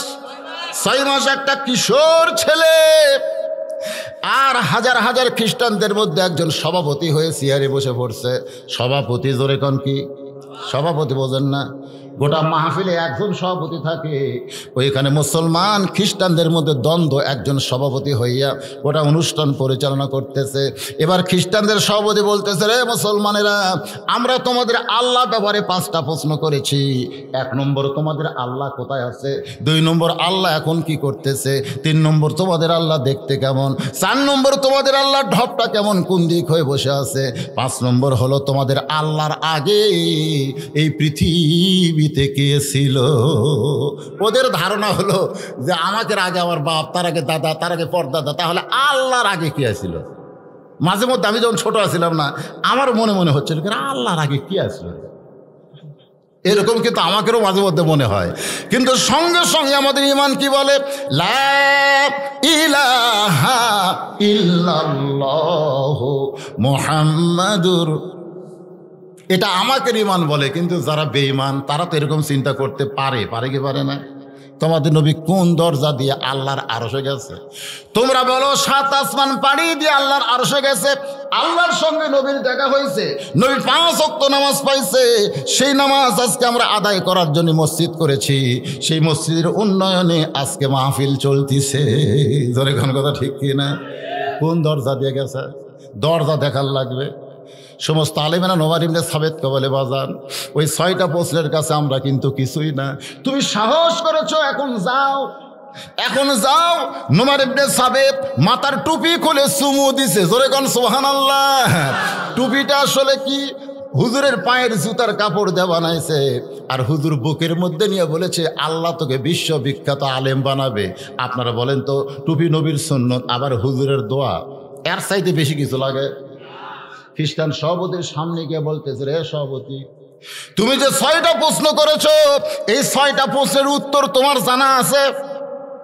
তুমি যে 6টা প্রশ্ন বারবার মুসলমানদেরকে বলতেছো, এই 6টা প্রশ্নের উত্তর কি তোমার জানা আছে? সভাপতি চিল্লায় বলতেছে, আমি শুধু প্রশ্ন জানি, উত্তর জানি না। শুধু প্রশ্ন জানি। আমাকে বলতেছে, হুজুর দাউদ নবীর মায়ের নাম কি? আমি কইলাম, আমি জানি না। তুমি কি জানো? ভাই প্রশ্ন জানি, উত্তর জানি না। তাহলে কেন তুমি প্রশ্ন করলে? ভাই হুজুর আপনার ঠকানোর জন্য করছি। আমরা খ্রিস্টানেরা প্রশ্ন জানি কিন্তু উত্তর জানি না। নোমান ইবনে সাবিত বলে, এখন আমার দিকে তাকাও, আমি প্রশ্নও জানি, উত্তরও জানি। রে মুসলমান, খ্রিস্টান, ইহুদি, তোমরা এখন সবাই বলো, আজকের হাজার হাজার মানুষের মধ্যে সবচাইতে সম্মানী কোন ব্যক্তি হবে? যে শুধু প্রশ্ন জানে না, যে প্রশ্নও জানে, উত্তরও জানে। সমস্ত লোক সমস্বরে বলতেছে, আজকে হাজার হাজার মানুষের মধ্যে ওই ব্যক্তি সবচাইতে সম্মানিত হবে যে প্রশ্নও জানি, আবার উত্তরও জানি। সমস্ত খ্রিস্টান মুসলমান এক হয়ে বলতেছে, আমাদের মধ্যে যে ব্যক্তি প্রশ্নও জানে, উত্তর জানে, তিনি সম্মানিত বেশি। নোমান ইবনে সাবিত বলে, দেখো তোমরা যাকে চেয়ারে বসাইছো, সে তোমাদের মতোই, খালি প্রশ্ন জানো কিন্তু উত্তর জানে না। আর আমি দাঁড়িয়ে আছি মাটিতে, আমি প্রশ্নও জানি, উত্তরও জানি। এখন বলো চেয়ার কার? সমস্ত খ্রিস্টান, মুসলমান, ইহুদি চিল্লায় বলতেছে, এই সভাপতি চেয়ার থেকে নাম, কারণ তুইও যা, আমরাও তাই। এটা না বুঝালে বোঝানো যাবে না। তোর এখন কথা ঠিক কিনা? এতক্ষণ পর্যন্ত মনে করছো না সভাপতি। আমাদের বাংলাদেশে অনেক সভাপতি আছে না নাই? আমি ওয়াজ করি, সাইড থেকে কয়, হুজুর এটা কর না, হুজুর এটা কর না, হুজুর এটা কথা না, হুজুর। মানে আমার ওয়াজ শুনে সভাপতি কাঁপতেছে ভয়ে। আমি বলে, কে ভাই এত ভয় কে? বুঝেন না হুজুর, দেশের পরিস্থিতি ভালো না এখনই। আপনারা বলেন তো, যদি ধরে কাক ধরবি? সভাপতি ধরবি না আমাকে ধরবি? এ কথা কর না কেন? কিন্তু সভাপতি এত ভয় করার পিছনে কারণ হলো, ওর মধ্যে দুর্বলতা আছে না নাই? তুইও যা, আমরাও তাই। তুইও 6টা প্রশ্ন জানিস, আমরাও জানি, কিন্তু উত্তর শুধু একজনই জানে। এই সভাপতি চেয়ার থেকে নাম। এতগুলো দাবির মুখে এখন সভাপতি কি চেয়ারে থাকবে? চেয়ার থেকে যেই নামছে, এমন সময় 13 বছর 6 মাস বয়সের ছেলেটা চেয়ারে বসে বলতেছেন, তো ইজ্জুমান তাশা পড়েন, তো ইজ্জুমান তাশা ওয়া তুযিল্লু মান তাশা বিয়াদিকাল খায়র ইন্নাকা আলা কুল্লি শাইইন কাদির। তোমরা মনে করেছিলে চেয়ারে বসছে আর নামবে না? আজও বাংলাদেশে অনেকে বলে, হুজুর যতদিন বেঁচে থাকবে ততদিন চেয়ার থেকে কেউ নামাবার পারবে না। আমাকে অনেকেই বলে হুজুর যত ওয়াজ করেন কাম হবি না, যতদিন জীবিত থাকবে ততক্ষণ চেয়ার থেকে কেউ নামার পারবে না। এই কথা কোনো ইমানদারের মুখ দিয়ে প্রকাশ পায় না। ইমানদারের বিশ্বাস হলো আল্লাহ যখন খুশি তাকে নামাবে, আবার যখন খুশি আর একজনকে বসাবে। ধরে কোন কথা ঠিক কিনা? এতক্ষণ সবাই মনে করেছিল সভাপতি চেয়ার থেকে নামবে না, হুম্বি ধুম্বি করে যেভাবে 6টা প্রশ্ন করতেছে ও মরদ দামি লোক, কিন্তু এই মুহূর্তে সভাপতি চেয়ার থেকে নামছে আর ছেলেটা চেয়ারে বসি কোরআনের আয়াত বলতেছে, রে খ্রিস্টান ইহুদিরা শোনো, তোমরা আল্লাহ ব্যাপারে 5টা প্রশ্ন করেছো, তার মধ্যে একটা প্রশ্ন হলো মুসলমানের আল্লাহ এখন কি করে, তোমরা বলো তো সেই প্রশ্ন করছো কিনা? বলে হ্যাঁ। মুসলমানের আল্লাহ এই মুহূর্তে এই চেয়ারের মানুষটাকে লাথি দিয়ে নামায় দিল, আর যারে কেউ চিন্ত না সেই ছোট বাচ্চাকে চেয়ারে বসাইল। এই মুহূর্তে মুসলমানের আল্লাহ এটাই করলো। জোরে কান সুবহানাল্লাহ। রে খ্রিস্টান পাদ্রীরা, রে ইহুদিরা, তোমরা প্রশ্ন করেছো মুসলমানের আল্লাহ কোথায় আছে, মুসলমানের আল্লাহ দেখতে কেমন, মুসলমানের আল্লাহ কোন দিক হয়ে বসে আছে। আল্লাহ ব্যাপারে 5টার মধ্যে একটা হয়ে গেল। এখন আসো মুসলমানের আল্লাহ কোথায় আছে তোমরা কি দেখবার চাও? বলার সঙ্গে সঙ্গে একজন লাভ ধরে কয়, কোথায় আল্লাহ দেখবো? আল্লাহ দেখবে। জোরে কোন কি? মুসলমানের আল্লাহ কোথায় আছে দেখবার চাও? বলে হ্যাঁ, তাহলে আসো। আল্লাহ দেখার জন্য একজন খ্রিস্টান আসতেছে। জোরে কোন কি আসতেছে? অথচ আল্লাহ দেখবার চাইয়া মুসা নবী দেখবার পায়নি। কোরআন শরীফে আল্লাহ বলতেছেন, মুসা একদিন আল্লাহর প্রেমে গদগদ হয়ে বলে, আল্লাহ তোমার সঙ্গে কথা বলতে বলতে আমার কলিজায় এত প্রেম জমে উঠছে, আল্লাহ তোমাকে এক নজর দেখবার চাই। রব্বি আরিনি। আল্লাহ মুসা বলতেছে, রব্বি আরিনি, আল্লাহ তোমাকে দেখতে চাই। সঙ্গে সঙ্গে আল্লাহ বলেছেন, লান তারানিয়া মুসা, আমি আল্লাহকে দেখা সম্ভব না। সুবহানাল্লাহ কর না কেন? মুসা নবী আল্লাহকে দেখবার চাইছে, আল্লাহ কয় সম্ভব না। আর একটা খ্রিস্টান দেখবি, হ্যাঁ, যে কাছে আইছে বিসমিল্লাহ কয়ে খ্রিস্টানের কান সারা মারছে একটা সর খায়, বলতে সেই নিয়ে আমারে মারো কেন? পেটে মারছে ঘুষি। এই ছেলে আমাকে মারতেছো কেন? উড়াতে মারছে লাথি। চিল্লাই বলে, আমার এতগুলো মানুষের মধ্যে মারতেছো কেন? নোমান ইবনে সাবিত বলে, মারলে কি হয়? কয় মারলে কি হয় জানো না? মারলে লাগে। তো লাগে তুমি কেমনে বুঝলে? কয় আমার জীবন আছে, জীবিত মানুষ মারলে বুঝতে পারবে তার লাগে। নোমান ইবনে সাবিত বলতেছে, রে খ্রিস্টান, তোমার জীবন আছে, এইটা তুমি মারলে বুঝতে পারো। এখন বলো তো জীবন কোনোদিন দেখছো নাকি? খ্রিস্টান চিল্লায় বলে, জীবন দেখা লাগে না, সবাই বিশ্বাস করে না দেখি জীবন তার দেহের মধ্যে আছে। নোমান ইবনে সাবিত বলে, তাহলে শোনো, জীবিত মানুষ যেমন জীবন না দেখে বিশ্বাস করে, জীবন তার দেহের ভিতরে আছে। যারা আল্লাহকে বিশ্বাস করেছে তারা আল্লাহকে না দেখে বিশ্বাস করে। আল্লাহ গোটা বিশ্ব জগৎ মিলে বিরাজ করতেছে। সমস্ত ইহুদি খ্রিস্টান চাচাই করতেছে, কথাগুলো তো ঠিকই পারে, আর মুসলমানের আলেমেরা খালি দোয়া পড়তেছে, আলহামদুলিল্লাহ আলহামদুলিল্লাহ। এমন সময় নোমান ইবনে সাবিত বলে, রে খ্রিস্টান ইহুদিরা, তোমরা প্রশ্ন করেছো মুসলমানের আল্লাহ কোন দিক হয়ে বসে থাকে, যদি দেখবার চাও তাহলে একজন আমার কাছে আসো, একজন আমার কাছে আসো। তখন খ্রিস্টানরা বলতেছে, কাছে যাওয়া যাবে না, কারণ কাছে গেলে পিটন হয়। ধরে কোন কাছে গেলে কি হয়? কাছে যাওয়া যাবে না। আপনার বলেন তো, যদি আল্লাহর নৈকট্য হাসিল করতে চান তাহলে নামাজের কাছে আসার দরকার আছে না নাই? যদি আল্লাহর নৈকট্য হাসিল করতে চান তাহলে আল্লাহর কোরআনের কাছে আসার দরকার আছে না নাই? কিন্তু আপনারা যদি বলেন নামাজের কাছে যাব না, কোরআনের কাছে যাব না, জান্নাত নিব। আজকে অধিকাংশ মুসলমান নামাজের কাছেও নাই, কোরআনের কাছেও নাই, কিন্তু জান্নাত নিবি, এরকম আছে না নাই? আচ্ছা, আমার এখানে যত লোক বসে আছেন ভাইজান, মনে কিছু নেন না, কারা কারা জান্নাতে যাওয়ার নিয়ত করছেন? একটু আল্লাহ হাত, যারা যারা নিয়ত করছেন লিল্লাহে তাকবীর। আচ্ছা, হাত নামান। এখন জান্নাত লিবার গেলে যে আপনারা, এখন যদি আমি প্রশ্ন করি কারা কারা মাগরিব এশার নামাজ পড়েননি, হাত তোলেন। এ কথা আমি বলবো না, কোনো মাহফিলেও আমি বলিনি। এখানে এতগুলো মানুষের মধ্যে যে নামাজ পড়েন তাকে বিব্রত করার কি দরকার? কিন্তু যখন ইমাম মালিক রহমতুল্লাহর ফতুয়া পড়ি, যে প্রশ্ন করা হলো যে একজন বেনামাজি ইচ্ছা করে নামাজ না পড়ে মারা গেছে, তার ব্যাপারে আপনার ফতুয়া কি? ইমাম মালিক রহমতুল্লাহ আলাইহি বললেন, ইচ্ছা করে কোনো ব্যক্তি নামাজ না পড়ে মারা গেছে, সে ব্যক্তি মারা যাওয়ার পরে তার জানাজা, কথাটা শুনবেন ফতুয়া, তার জানাজা কোনো নামাজি ব্যক্তি পড়ানো যাবে না। কোনো নামাজি ব্যক্তি তার জানাজায় অংশগ্রহণ করা যাবে না। কোনো নামাজি ব্যক্তি যদি বেনামাজির জানাজায় অংশগ্রহণ করে, তার আমল নামা থেকে 1 কেরাত পরিমাণ নেকি কমে যাবে, 1 কেরাত পরিমাণ পাপ দেওয়া হবে। সাহাবীরা বলেন 1 কেরাত পরিমাণ কি? উহুদ পাহাড়ের সমান। তাহলে নামাজি ব্যক্তি বেনামাজির জানাজাত গেলে সওয়াব না পাপ? তো সমস্ত ছাত্র বলল, হুজুর তাহলে বেনামাজি মরলে আমাদের করণীয় কি? ইমাম মালিক বললেন, রাস্তায় যদি কোনো কুত্তা শিয়াল মরে, তোমাদের কাজ কি? রাস্তায় কোনো শিয়াল কুত্তা মরে আছে, তোমাদের কাজ কি? তোমাদের কাজ হলো যে রাস্তা দিয়ে মানুষ যাওয়া আসা করে, ওই শিয়াল কুত্তা একসময় পচে দুর্গন্ধ হবে, এই দুর্গন্ধ থেকে মুক্তি পাওয়ার জন্য তোমাকে যেই কাম, একটা বেনামাজি বললে একই কাম। তাহলে কি করা লাগবে? কুত্তা কেউ গোসল করে দেয় না, কুত্তা কেউ কাফনের কাপড় পরায় না, কুত্তা কেউ খাটনির তোলে না। কুত্তার পায়ে দড়ি লাগে, টানালিয়ে যে যেরকম পুতিয়া থই, একটা বেনামাজি মারা গেলে তার পাও দড়ি লাগে, তার টানালিয়ে যে যদি কোনো জায়গায় পুতিয়া থই, ওই এলাকার নামাজের ওয়াজ করা লাগবে না, সমস্ত বেনামাজি নামাজি হয়ে যাবে। ধরে কোন কথা ঠিক না?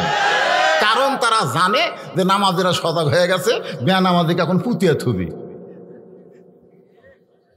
কিন্তু আমরাও যে নামাজিও যা, বেনামাজিও তাই। আল্লাহ রাসূল বলেছেন, মান তারাকা সালাতু মুতাম্মিদান ফাকাদ কাফারা। ইচ্ছা করে একত্ব নামাজ যারা ছেড়ে দিল, আল্লাহর সঙ্গে তারা কুফরি করলো। ফেরেশতা জিবরাইল বললেন, আল্লাহ আদমকে 2 সেজদা কেন দিছি? এটা কেউ না জানলেও আপনি জানেন। মনে আছে না ভুলে গেছেন? আপনারা হয়তো মনে করবেন হুজুর হয়তো ভুলে গেছে, কারণ হুজুরের বিষয়টা হলো ইজা আসাবাতুহুম মুসিবাতুন ক্বালু ইন্না লিল্লাহি ওয়া ইন্না ইলাইহি রাজিউন। এই আয়াতটার অর্থ আরেকবার কই, হয়তো অনেক আগে কইছি তো। ইজা মানে যখন, আপনার মুখস্থ রাখবেন। ইজা মানে আসাবাতুহুম মুসিবা, হুম মানে তোমাদের উপরে আপদ বিপদ যখন আসবে, কলু তখন তোমরা বলবে ইন্না লিল্লাহি ওয়া ইন্না ইলাইহি রাজিউন। এখন আপনাদের কাছে আমার প্রশ্ন হলো, আপনাদের এই গ্রামের নাম হচ্ছে ললুয়া দিঘিতে সবচাইতে বড় বিপদ কি? অন্য গ্রামের কথা বাদ দেন, আপনাদের গ্রামের খবর আপনারা জানেন। আপনাদের এই ললুয়া দিঘিতে সবচাইতে বড় বিপদ কি? আপনারা হয়তো বলতেছেন আমার বিপদই বুঝি না হুজুর। ললুয়া দিঘিতে আপনাদের সবচাইতে বড় বিপদ হলো, মসজিদে আজান হবে অথচ জামাত হয় না, হলেও সবাই আসে না। আপনারা বলেন, রাসূল বলেছেন মসজিদে যখন আজান হয়, এই আজান শোনার পরে কোনো পুরুষ মানুষ যদি বাড়িতে নামাজ পড়ে, ওই বাড়ির প্রতি আমি নবীর এত রাগ হয় যেন আগুন দিয়ে বাড়ি পুড়ে ছাই করে দিই। আপনারা বলেন তো, আমার নবী হচ্ছে রহমতের নবী, সেই নবী যদি বলে আগুন দিয়ে বাড়ি ছাই করে দেই, তাহলে বাড়িতে নামাজ পড়লে নবী কি খুশি না বেজার? কিন্তু আমি আগুন দেওয়ার হুকুম দিলাম না, এই কারণে বাড়িতে ছোট বাচ্চা আর নারী থাকে, এই কারণে আগুন দিয়ে পুরানোর হুকুম দেওয়া হলো না। এই হাদিস দ্বারা বোঝা যায় পুরুষ মানুষের নামাজ বাড়িতে কথা কয় না রে বা, হবে না। এখন আপনারা যারা এই গ্রামের আছেন, এই গ্রামের যারা ললুয়া দিঘির আছেন, তারা একটু হাত তোলেন। যারা আছেন বাবা এই গ্রামের, যারা না কম হলেও অনেকগুলোই তো। আচ্ছা ঠিক আছে, হাত নামা। আপনারা এই গ্রামের বাহিরের লোক যারা আছেন, তারা একটু হাত তোলেন তো বাবা। মানে ওই এই হাতের কাছে অন্য হাত তো দেখাই গেল না। ঠিক আছে, হাত নামা। মাত্র 60 ঘর, তাহলে 60-এর বেশি আছে তো। নামাজ পড়ে তো, আপনি তো সভাপতির দায়িত্বে আছেন না। ঠিক আছে, মানে ইন্না লিল্লাহর ওয়াজ হচ্ছে তো, মনে করবে না যে হুজুর রাত বেশি হয়েছে দেখে কোনো ওয়াজ বাদ দিয়ে দেবি, তা না, সব ওয়াজে হবে ইনশাল্লাহ। আজকে রাত বেশি হচ্ছে, আগামীতে যেন বেশি না হয়। আমি এখানে আইছি তো অনেক আগে, আমার তুলে দেওয়া দরকার ছিল 9:30, কিন্তু তুলে দিল 10:30। তাহলে কি করবেন? না না, হারারাত কর্মকা বাবা। ছোট্ট ছেলে বলতেছে, রে খ্রিস্টান ইহুদিরা, 13 বছর 6 মাস বয়সের কিশোর বাচ্চা, তোমরা জানতে চাও মুসলমানের আল্লাহ এখন কি করতেছে, মুসলমানের আল্লাহ কোন দিক হয়ে বসে আছে, মুসলমানের আল্লাহর ঢপটা কেমন, মুসলমানের আল্লাহ দেখতে কেমন, মুসলমানের আল্লাহর চেহারাটা কেমন। যদি দেখবার চাও তাহলে আসো বাজান, একটু খেয়াল করবেন মুসলমানের আল্লাহর ঢপটা কেমন, মুসলমানের আল্লাহ কোন দিক হয়ে বসে আছে, মুসলমানের আল্লাহর আগে কি আছিল, মুসলমানের আল্লাহর আগে কি আছিল যদি জানতে চাও তাহলে একজন আমার কাছে আসো। খ্রিস্টানরা বলতেছে কাছে যাওয়া যাবে না, কারণ কাছে গেলে পিটন হবে। ছেলেটা বলতেছে তাহলে আমার কাছে আসা লাগবে না, দুইজন তোমরা দাঁড়াও। এবার ইহুদির মধ্যে একজন, খ্রিস্টানদের মধ্যে একজন, দুইজন দাঁড়াইছে। ছেলে বলতেছে মুসলমানের আল্লাহর আগে কে ছিল জানবার চাও? বলে হ্যাঁ। তাহলে তোমরা গণনা শুরু করো। একজন গুনতেছে 1 2 3 4 5 6, ছেলে বলতেছে হয় না। একজন খ্রিস্টান বলতেছে 1 2 3 4 5, ছেলে বলতেছে হয় না, ভালো করে গুনো। সমস্ত খ্রিস্টান ইহুদি বলতেছে রে ছোট্ট ছেলে, তোমার কাছে কি গণনা আমাদের শিখতে হবে? তুমি যতবার গণনা করতে বলো আমরা তো ঠিকই গুনতেছি, তুমি ভুল কোথায় দেখো। আবু হানিফা রহমতুল্লাহ আলাই, নোমান ইবনে সাবিত বলতেছে রে ইহুদি খ্রিস্টানেরা, যতবার গণনা করতে বলি ততবার তোমরা 1 থেকে গণনা শুরু করো, কিন্তু 1-এর আগে কি আছিল সেইটা কেন বলো না? সমস্ত ইহুদি খ্রিস্টান চিল্লায় বলে 1-এর আগে কিছুই নেই, 1-এর আগে কিছুই থাকতে পারে না। নোমান ইবনে সাবিত বলে যদি তাই হয় তাহলে শুনে নাও, মুসলমানের আল্লাহর আগে এই পৃথিবীতে কিছুই ছিল না। লিল্লাহে তাকবীর। জিবরাইল বলতেছে আল্লাহ উসজুদু লিআদামা, আদমকে সেজদা দিবার বলেছেন। একটা সেজদা দিলেই হতো, কিন্তু 2টা সেজদা কেন দিলাম আপনি জানতে চান? কিন্তু আমি তো জানি, আমি না বলার আগেও আপনি জানেন। একজনই না বলার আগে জানে তিনি কে, তারপরেও জানতে চাওয়ার কারণ কি? কারণ হলো আল্লাহ আমাদেরকে এত ভালোবাসে। সুবহানাল্লাহ না কেন? বাবার সঙ্গে মা তার ছেলেকে সাজাই দিছে, ছেলে বাবার সাথে নানার বাড়িতে গেছে, এরকম যায় না? বিকেলবেলা যখন ফেরত আইছে তখন মা জিজ্ঞাসা করছে, বাবু তুমি কোথায় গেছিলে? বাবু তুমি কোথায় গেছিলে? আপনারা বলেন তো মা জানে কি জানে না? তো জানার পরেও বলতেছে বাবু তুমি কোথায় গেছিলে। কি জন্যে? মা তার বাপ মাকে এত ভালোবাসে, ওই ছোট বাচ্চার মুখে তার নানার কথা নানির কথা শুনতে চায়। আল্লাহ বান্দাকে এত ভালোবাসে যে জানার পরেও জিবরাইলের মুখে এই বান্দা সম্পর্কে জানতে চায়। জোরে কান সুবহানাল্লাহ। আদর করে মানুষ আল্লাহ বানায়া, সবাই বলেন আদর করে মানুষ আল্লাহ বানায়া, কেমনে দিবেন জাহান্নামে ফেলিয়া। কি ভাই আপনাকে মন ভালো লাগতেছে না? বলেন আদর করে মানুষ আল্লাহ বানায়া, কেমনে দিবেন জাহান্নামে ফেলিয়া। একটু শোনেন। জিবরাইল বলে আল্লাহ জানার পরেও যখন জানতে চান তাহলে শোনেন। প্রথম সেজদা দিয়েছে আপনার হুকুমে, কারণ আপনি যখন বললেন উসজুদু লিআদামা, তখন আমার ভিতরে একটু অহংকার ছিল, কিন্তু ইবলিস সেজদা না দেয়া শয়তান হলো। আমি এখন ভয় করলাম আমি একটু শয়তান হব নাকি, কিন্তু আমার মনের মধ্যে বারবার প্রশ্ন দেখা দিল, জিবরাইল তুই হইলি নূরের তৈরি আর আদম হলো মাটির তৈরি, তুই নূরের তৈরি হইয়া আদমকে সেজদা করতেছিস। ও আল্লাহ, আদমের প্রতি আমার কোনো মহব্বত ছিল না, কিন্তু তোমার হুকুম পালন করার জন্যে আমি আদমকে সেজদা দিয়া সেজদার ভিতরে দেখতে পাই আদম একলা না গো আল্লাহ, আদমের ভিতরে আমার আল্লাহ দেখা যায়। মান আরাফা নফসাহু ফাকাদ আরাফা রাব্বাহু। আদম একলা নয়, আদমের ভিতরে আল্লাহকে আমি দেখতে পাই। তখন আদমকে সম্মান করে দ্বিতীয় সেজদা দিয়েছি। আল্লাহ বলে জিবরাইল ওই 2টা সেজদা আমি কিয়ামত পর্যন্ত বলবৎ রেখে দিলাম। আল্লাহর বান্দারা একটু মনোযোগ দিয়ে কথাগুলো শুনবেন। এবার নোমান ইবনে সাবিত বলতেছে, রে ইহুদি খ্রিস্টানেরা, তোমরা প্রশ্ন করেছো মুসলমানের নবী কোন দরজা দিয়া আল্লাহর আরশে গেল, তোমরা কি দরজা দেখবে নাকি? বলে হ্যাঁ দেখতে চাই। তাহলে আমার কাছে আসো। বলে আবার কাছে যাওয়া কেন? আবার কাছে যাওয়া কেন? দরজা যদি দেখবার চাও তাহলে কাছে আসো। বলে কাছে গেলে পিটন হবে। বলে সব সুন্নতে পিটন নাই। মিষ্টি খাওয়া আবার অনেক সুন্নত আছে, বদরের ময়দানে, জিহাদের ময়দানে যাওয়া। জোরে কোন কথা ঠিক কিনা?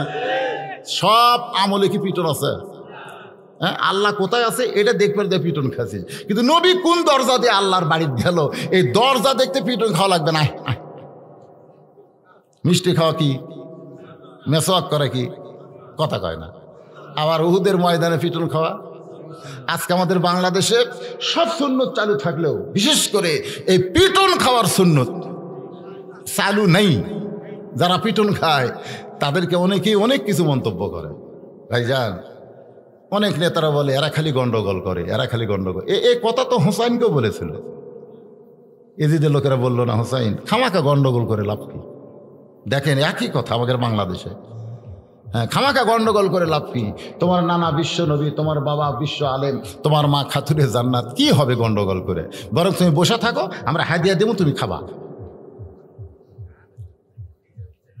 কোথায় হোক, অসুবিধা নেই।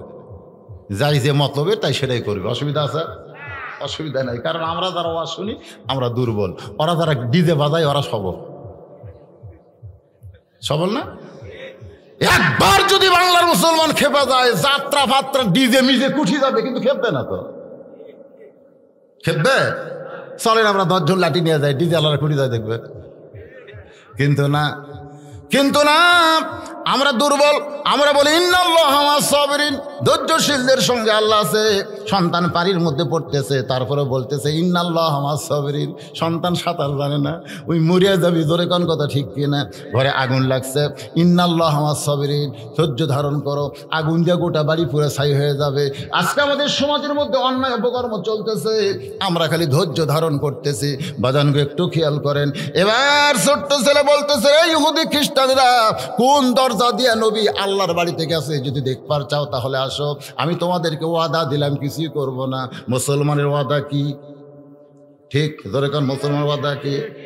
আপনারা কি ওয়াদা দিচ্ছেন? কোন মার্কাত ভোট দেবেন? আমি এখন ভোট জানি না, ভোটের দিনও পর্যন্ত জানে না কাকে ভোট দিবে, কাকে ভোট দেবে। শোনেন, ইন্নাল্লাহা ইয়ামুরুকুম আন তুআদ্দুল আমানাতি ইলা আহলিহা ওয়া ইযা হাকামতুম বাইনান নাস আন তাহকুমু বিল আদল। এবার একজন খ্রিস্টান চলে আইছে, কারণ মুসলমানকে বিশ্বাস করে কিছুই বলবে না, দরজা দেখাবে। কাছে যখন আইছে, এবার পকেট থেকে একটা ডিম বের করে ওই খ্রিস্টানের কানে ধরছে। ওই ডিমটা মুরগির নিচে ছিল। 21 দিন 22 দিন পরে বাচ্চা হয়। ওই 19 দিনের মাথায় ডিমটা নিয়ে আইছে। আর ওই নোমান ইবনে সাবের ডিমটা তার কানে ধরে বলতেছে দেখো তো ডিমের ভিতরে কি শব্দ?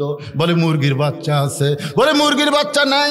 বলে চিউ চিউ শব্দ শুনতেছি, কানে ধরলে ভিতরে চিউ চিউ করে শব্দ শোনা যায়। নোমান ইবনে সাবেদ বলে মুরগির বাচ্চা নাই। খ্রিস্টান চিল্লায় বলতেছে আছে।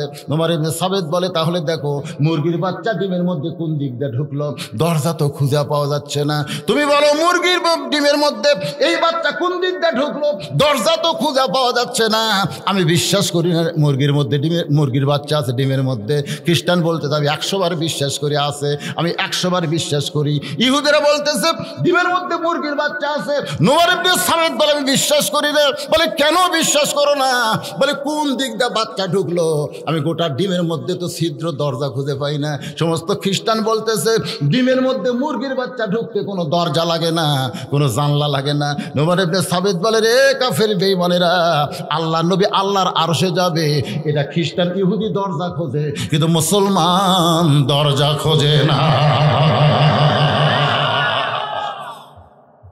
তোমরা প্রশ্ন করেছো মুসলমানের আল্লাহ ঢপ কেমন, মুসলমানের আল্লাহ কোন দিক হয়ে বসে আছে? এ পর্যন্ত 6টা প্রশ্ন আমি 4টা উত্তর দিছি, মাত্র 2টা বাকি আছে। জোরে কোন কয়টা? 2টা বাকি আছে। এই 2টা উত্তর কি আপনারা শুনতে চান? কারা কারা শুনবেন আল্লাহকে একটু হাত দেখান। লিল্লাহে তাকবীর। আমি আল্লাহর কোরআন সামনে নিয়ে বলতেছি, অবশ্যই শোনাবো। তবে ভাই মসজিদের জন্য, আল্লাহর ঘরের জন্য মাত্র 10টা মিনিট আমি একটু আদায় করব। আপনাদের কাছে ব্যাগ যাবে, রুমাল যাবে। একবার দান করছেন, হয়তো কয় হুজুর একবার দিছে আর দিব না। আপনি ব্যাংকে একবার টাকা রাখেন না বারবার রাখেন? আপনি যে ব্যাংকে টাকা জমান বারবার রাখেন না একবার রাখেন? এ কথা কন না কেন? বারবার পারো না? স্বামী চিল্লায় বলে, পঙ্গু তুমি, তোমার ডাইকা লাপি, তুমি কি দরজা খুলতে পারবা? বউ বলতেছে আমি খুলে দিচ্ছি। বউটা এসে যখন দরজা খুলে দেয়, স্বামী চিৎকার করে বলে, ব্যাপার কি? তুমি না পঙ্গু হয়ে বিছনায়, তুমি দরজা কেমনে খুললা? বউ কান্দার বলে, স্বামী গো, তুমি তো শুনবার গেছ, আমি গভীর রাত্রে স্বপ্নে হাঁটতেছি। আমি একটা পঙ্গু মানুষ, হাঁটতে পারি না, কিন্তু স্বপ্নে আমি হাঁটতেছি। হঠাৎ আমার ঘুম ভাঙ্গে গেল। ঘুম ভাঙ্গার পরে আমি চোখের পানি নিয়ে কান্নাম আর বললাম, আল্লাহ কি স্বপ্ন দেখলাম? আমি স্বপ্নে হাঁটি কিন্তু বাস্তবে হাঁটতে পারি না। কিন্তু হঠাৎ দেখি আমার পাটা কি যেন চিনচিন করতেছে। আমি আস্তে করে বিছনা থেকে পা নামালাম। আমি পঙ্গু মানুষ, পায়ের উপর দাঁড়ালাম, আস্তে করে পা বাড়ালাম। আস্তে আস্তে ছোটো বাচ্চারা যেরকম হাঁটে এরকম হেঁটে হেঁটে আমি টিউবওয়েলের পাড়ে গিয়ে অজু করে তাহাজ্জুদের নামাজ পড়তে পড়তে আমার পূর্বে যেমন শক্তি ছিল, আল্লাহ সেই শক্তি ফিরাইয়া দিছে। সঙ্গে সঙ্গে স্বামী বলে, আল্লাহু আকবার। বউ বলতেছে, আল্লাহু আকবার কেন? বলে, মওলানা ওয়াজ করেছিল, সাদকাতু তারুদ্দুল বালা, দান সাদকা করলে বালা মুসিবত দেয়। আমি বিশ্বাস করে 500 টাকা দান করেছি। আমার বিশ্বাস, ওই বিশ্বাসের উপরই আল্লাহ তোমাকে রেজাল্ট দিয়েছে। যার বাড়ি উত্তর পাড়ায়, পকেটে 1000 টাকা আছে, ওই বিশ্বাস করে নাই। ওই যায় বউক ডাকতেছে, শেফালি, ও শেফালি দরজা খোলো। শেফালি জানলা দিয়ে কান্দের বলে, তোমার মায়ের কাছে যাও, তোমার মায়ের কাছে যাও, আমি দরজা খুলতে পারবো না। চিন্তায় পড়ে গেল, কে রে, বউ আমার কান দেখেন। মায়ের কাছে গিয়ে বলে, মা দরজা খুলে দাও। মা দরজা খুলি বলতেছে, শয়তান খালি খালি ওয়াজ শুনিস। এ শয়তান, খালি খালি ওয়াজ শুনিস, খালি খালি, বুঝলেন না? খালি বস্তা, খালি ব্যাগ, কোনো দাম আছে? তুই খালি খালি ওয়াজ শুনিস, তুই নামাজ পড়িস? এই তুই খালি খালি ওয়াজ শুনিস, তুই দান করিস? তুই দানও করিস না, নামাজও পড়িস না, খালি খালি ওয়াজ শুনিস। তুই জানিস না তোর বউ কি বলে পেশাব করবার যায়? কি বলে পেশাব করবার যায়? টাইসের উপরে পা দিছে, পঞ্চের স্যান্ডেল তলা সমান এমন পড়া পড়ছে, আমার মনে হয় তোর বউয়ের মাজা নাই। জোরে গান কি নাই? আমরা স্নান করে খাটের উপর শুয়ে রেখে আইছি, যা বইয়ের কাছে যা। কানতে কানতে বইয়ের কাছে এসে দেখি বইয়ের পায়ে রক ছিঁড়ে গেছে। বাদান গো, 1000 টাকা পকেটে ছিল, বন্ধু 500 টাকা দিল, ওই কিন্তু টাকা বাঁচা আছে। ধরে কারণ কি বাঁচাছে? পরদিন বউকে হাসপাতাল নিয়ে গেছে। ডাক্তার বলতেছে এটা বগুড়া হবে না, পঙ্গু হাসপাতাল যাওয়া লাগবে, কারণ মাজার রক ছিঁড়ছে। 12 ঘন্টার মধ্যে ঢাকায় যাওয়া লাগবে। পঙ্গুতে না গেলে আপনার বউ সারা জীবনের জন্য এরকম পঙ্গু হয়ে যাবে। বাজান, শুধু পকেটে 1000 টাকা না, 10-20 হাজার টাকা পকেটে নিয়ে ঢাকায় যায়। জমা জমি বিক্রি করে 1 লক্ষ টাকা খরচ করেছে, এরপরেও বউটা পরিপূর্ণ সুস্থ হয় নাই। এখান থেকে প্রমাণ হয়ে গেল, পকেটে টাকা আছে কিন্তু আপনি দান করেন না। ওই টাকা হয়তো আপনি বাঁচাই দিয়ে গেলেন, কিন্তু আপনার বহু বিপদে বহু আপদে 1000 টাকা চলে যাবে। ধরে কন ঠিক কিনা? এজন্য বিশ্বাস করবেন, as-সাদাকাতু তারুদ্দুল বালা, দান সাদকা করলে আল্লাহ বালা মুসিবত দূর করে দেয়। আল্লাহ আমাদের সবাইকে দান করার তৌফিক দেন। জোরে কানাবেন কি নাম? ভাসানি, নামই ভাসানি, আব্দুল করিম ভাসানি। 500 টাকা নগদ, হ্যাঁ, আব্বার জন্য দোয়া চায়। আবার 1 মণ ধানও দান করছে। আল্লাহ বাবার কবরকে জান্নাতের টুকরা বানায় দেন। জোরে বলে আল্লাহুম্মা আমিন। একটু জিকির করে, লা ইলাহা ইল্লাল্লাহ, লা ইলাহা ইল্লাল্লাহ, লা ইলাহা ইল্লাল্লাহ, লা ইলাহা ইল্লাল্লাহ, লা ইলাহা। কি বউ অসুস্থ? আব্বা মারা গেছে। আমি মনে করলাম বউ আসছে না, মনে হয় বউ অসুস্থ, 500 দিয়ে বেড়াইছে। আব্বা মারা গেছে। আর কেউ টাকা আসেন নাকি? বাড়ি গেলে কিন্তু টাকা ডাক্তার খাবি রে। বাবা বাবা মারা গেছে, বাবার রুহের মাগফিরাতে 500 টাকা। জোরে কর মারহাবা। এতক্ষণ টাকা নিয়ে বসে আছিল। হ্যাঁ, আর একজন দান করেছে, কিছু দান আল্লাহ কবুল করেন। টাকা পকেটে আছে, গ্রামের লোক ললুয়া দিঘির আশেপাশে থেকে দাঁড়াইছেন। সবাই আল্লাহর ঘরে একটু মহব্বত করে দান করবেন। সবাই দান করছেন ইনশাল্লাহ, যতটুকু পারছেন আপনারা দান করছেন। সবচাইতে বড় উন্নতি হলো মসজিদে 5 ওয়াক্ত নামাজ জামাতের সঙ্গে আদায় করা লাগবে। আমার কথা কি বুঝলেন?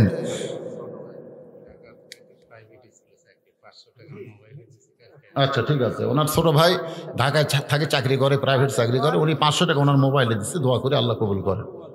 মোহাম্মদ কোবাদ আলী 1 মণ ধান, আবার নগদ 200 টাকা দান করছে। আল্লাহ কবুল করেন, আল্লাহুম্মা আমিন। আপনারা দান করছেন ভাইজানেরা, আপনারা করছেন সবাই। তো কখন করবেন? হাইরে হাইরে, এটা কেশিয়ার। ওরে বাবা,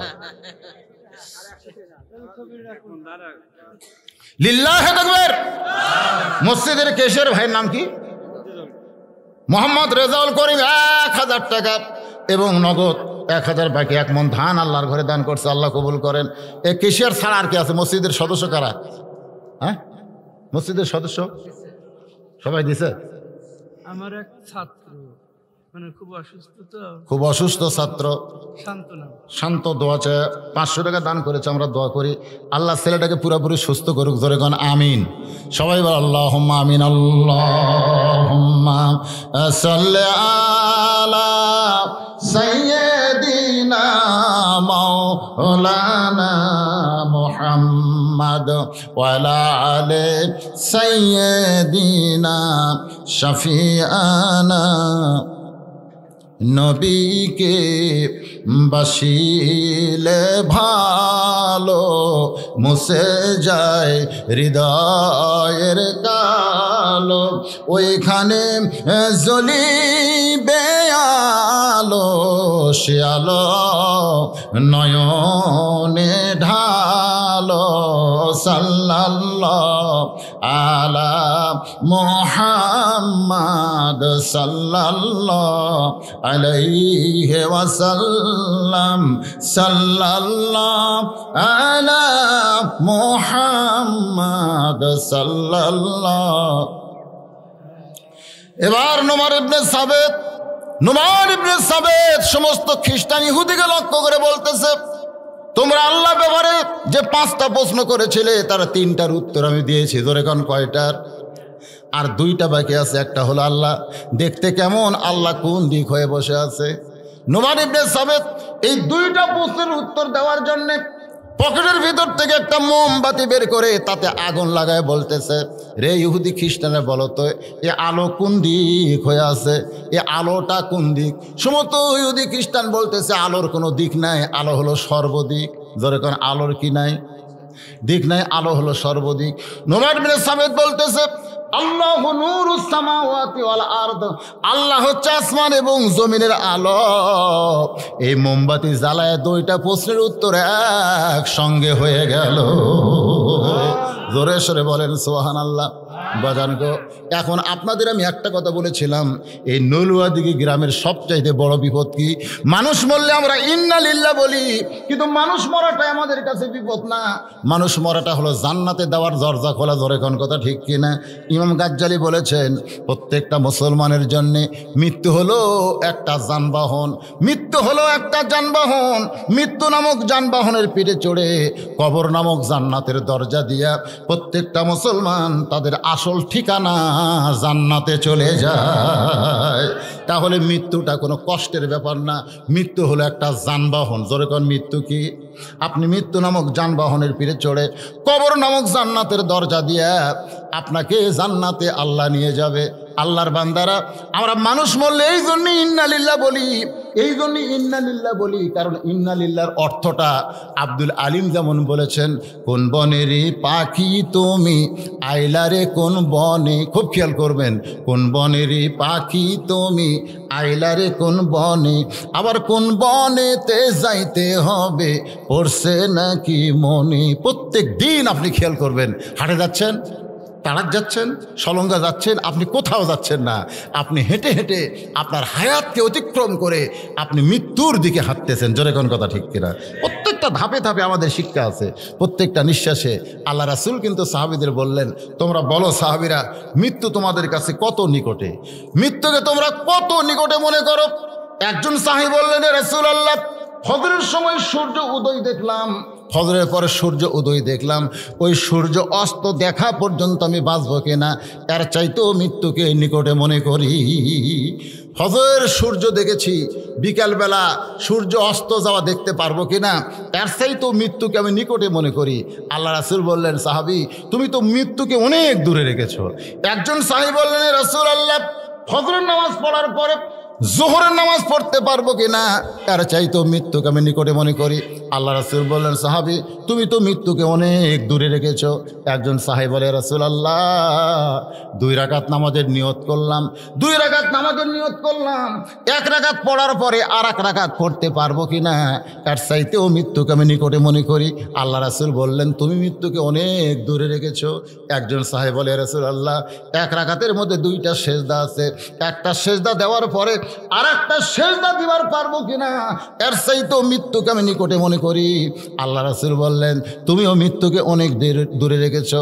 একজন সাহাবী বললেন, ইয়া রাসূলুল্লাহ সুবহান রাব্বিয়াল আলা একবার বলার পরে দ্বিতীয়বার বলতে পারবো কিনা, এর চাইতেও মৃত্যুকে আমি নিকটে মনে করি। রাসূল বললেন, তোমরা শোনো, আমি তোমাদের নবী হইয়া মৃত্যুকে এত নিকটে মনে করি, একবার নিঃশ্বাস ভিতরে ঢোকানোর পরে এই নিঃশ্বাস ছাড়তে পারবো কিনা, এর চাইতেও মৃত্যুকে আমি নিকটে মনে করি। এই মৃত্যুকে ভুলে যারা দুনিয়ার পাগল হয়, তাদের জন্য সবচাইতে বড় বিপদ হলো। আর এই বিপদ যখন তারা আসবে, যে আমি মৃত্যুকে ভুলে গেছি, এটা মনে হওয়ার সঙ্গে সঙ্গে তাকে পড়তে হবে ইন্না লিল্লাহি ওয়া ইন্না ইলাইহি রাজিউন। যে মেয়েরা পর্দার মধ্যে থাকবে, সেই মেয়েরা যদি বেপর্দা হয়ে রাস্তা ঘোরে, তাহলে বুঝবেন এটা মুসলমানের সবচাইতে বড় বিপদ। বেপর্দা নারী দেখলে আমাদের বলতে হবে ইন্না লিল্লাহি ওয়া ইন্না ইলাইহি রাজিউন। যখন দেখবেন যুবকেরা যৌবন বয়সে নামাজ বাদ দেয়া সারাদিন শুধু ঘুরতেছে, বুড়া বয়সে মসজিদে নামাজ পড়তে আসতেছে, তখন বুঝবেন এটা আমাদের জন্য সবচাইতে বড় বিপদ। কারণ রাসূল বলেছেন, তুমি যখন আল্লাহর সামনে আসামি হয়ে হাসরে দাঁড়াবা, তখন তোমার শৈশবকালের কোনো হিসাব আল্লাহ নেবে না, তোমার বুড়া কালের কোনো হিসাব আল্লাহ চাইবে না, শুধু বলবে যৌবনকালের হিসাব দিয়া জান্নাতে চলে যাও। তুমি সেই যৌবনটা যখন শয়তানের পিছনে ব্যয় করতেছো, তখন তুমি অস্ত বড় বিপদের মধ্যে আছো। যখন যুবকেরা আল্লাহ বাদ দিয়ে শয়তানের পথে যায়, ওটাই আমাদের সবচাইতে বড় বিপদ। তখনই বলতে হবে ইন্না লিল্লাহি ওয়া ইন্না ইলাইহি রাজিউন। যখন দেখবেন 5 ওয়াক্ত নামাজে মুসল্লি কম, জুমার নামাজে মুসল্লি বেশি হচ্ছে, তখন বুঝবেন এটা আমাদের জন্য সবচাইতে বড় বিপদ। কারণ লাইলাতুল মিরাজে আল্লাহ নবীকে 5 ওয়াক্ত নামাজ দিয়েছে। যে 5 ওয়াক্ত নামাজ সম্পর্কেই কিন্তু বলেছে লা সালাতা লা ঈমানা। সাহাবারা জিজ্ঞাসা করলেন, ইয়া রাসূলুল্লাহ এটা কোন নামাজ, যে নামাজ না পড়লে ঈমান থাকবে না? রাসূল বললেন, লাইলাতুল মিরাজে আল্লাহ আমাকে যেই নামাজ দিয়েছে এটাই হলো নামাজ। জোরে গান সুবহানাল্লাহ। জুমার নামাজ কিন্তু আল্লাহ রাসূলকে লাইলাতুল মিরাজে দেয় নাই, অথচ আমরা জুমার নামাজ পড়ি, 5 ওয়াক্ত পড়ি না। এটা হলো আমাদের সবচাইতে বড় বিপদ। এজন্য বেশি বেশি ইন্না লিল্লাহ আমাদের পড়ার দরকার আছে না নাই? কারণ আল্লাহ বলেছেন, যখন তোমাদের উপরে বিপদ আপদ মুসিবত আসবে, তখন তোমরা বলবে ইন্না লিল্লাহি ওয়া ইন্না ইলাইহি রাজিউন। সবচাইতে বড় বিপদ হলো রাত 1টা পর্যন্ত ওয়াজ শোনা, ফজরের নামাজ বাদ দেওয়া। এটা হলো সবচাইতে বড় বিপদ। তাহলে বেশি বেশি ইন্না লিল্লাহ পড়ার দরকার আছে না নাই? এই জন্য বেশি সময় ধরে ওয়াজ শুনবেন আর ফজরের নামাজ বাদ দেব, এই তরিকাটা বাদ দিতে হবে।